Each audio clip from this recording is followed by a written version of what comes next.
Yesterday we talked about square roots and how they're the opposite of squaring something or taking something to the second power.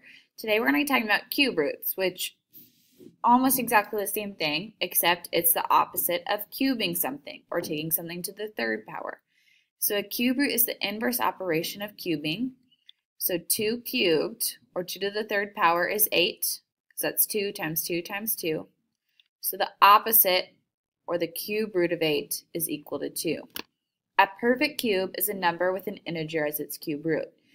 So just like how I have the perfect squares on the top on the cabinets in our room, I have the perfect cubes right underneath them. And you can tell them apart because the squares are squares on the cabinets and the cubes are cubes. They're three-dimensional on the cabinets. And that's why they're called cubes, because it comes from finding the volume of a cube. And squaring comes from finding the area of a square. Right? So 1 through 10 are on there, and those are just good to know. In fact, let's go ahead and make a list. So that would be 1 cubed is 1, 2 cubed is 8, 3 cubed is 27, 4 cubed is 64, 5 cubed is 125, 6 cubed is 216, 7 cubed is 343, and these are the ones I have memorized. So you don't really need to memorize all the way up to 10 because they get big pretty quick. So then 8 cubed is 512, 9 cubed is 729, and 10 cubed is 1,000. Okay, so there's 1 through 10. Find the cube root. Cube roots also, let's make a note here, are not positive and negative, or plus or minus. Because it is an odd power, if inside is positive, your answer is positive. If the inside is negative, your answer is negative. Right? So the cube root of 8, on your calculator, cube roots, so yesterday we were using this button for square root, this button here for this square root. This time we want to use this button because it has the x in front, which means we're allowed to put the 3 in front. So we'll put a 3 and then second this button, which was your exponent button. And your 3 should shrink up in the corner. If it doesn't shrink up in the corner, then you've pushed the one underneath. So try to look for that. You want the one with the x in front. Your 3 should shrink up after you push it. So then you have 8. So that would be 2. All right, the cube root of negative 27 is negative 3. Again, these are not plus or minus because it's an odd root. And then let's do the cube root of 1/64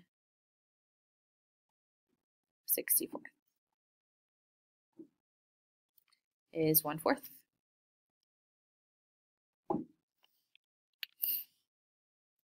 Okay, some order of operations like we were working on yesterday. So I have to do this cube root first because it falls under the exponents category in our PEMDAS, or order of operations. So the cube root of 8 we just did on the last slide is 2. Then I have to do multiplication. 4 times 2 is 8. And then 18 minus 8 is 10. Okay, so you want to make sure you do these in the correct order, or you'll get the wrong answer. All right, order of operations. I have to take care of this first. Cubing and cube roots are opposites, so just like yesterday, they cancel out. If you forget that they cancel out, you can type it in. There's no harm in that. So let's say I type in the cube root of negative 64, and then I have to arrow out, and I'm going to cube that. It'll tell you it's negative 64. It's quicker if you remember that they cancel, but if you forget, you can always type it in. So this is just negative 64, and then you have plus 43. It is negative 21. All right. Here, this 5 in front, just like this 4 in front, means you're multiplying. So I'm going to take the cube root of 512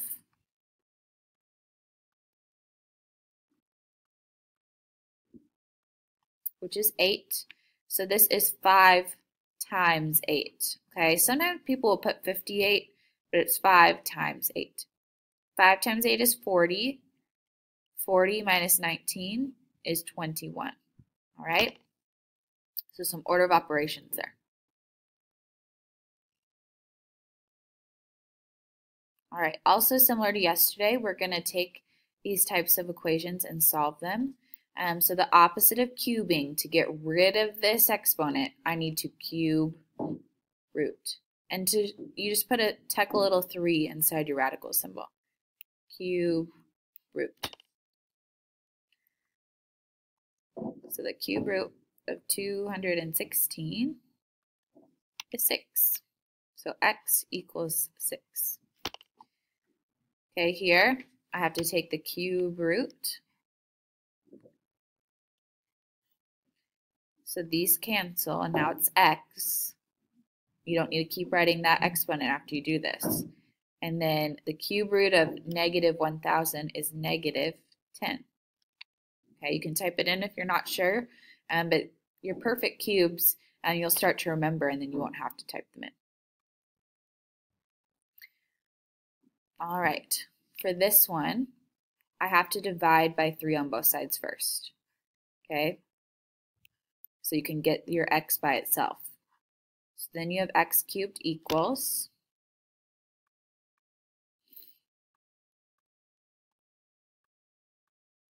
343. And then this is another one of your perfect cubes.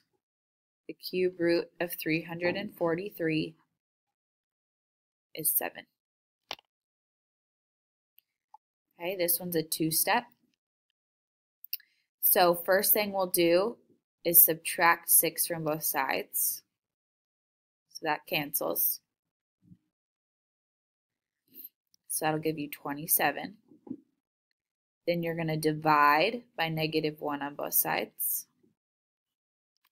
to get rid of that. So that'd be negative 27. And then I have to take the cube root last.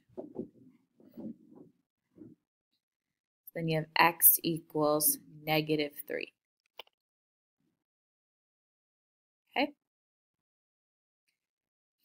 All right, last example. Go ahead and expand this again.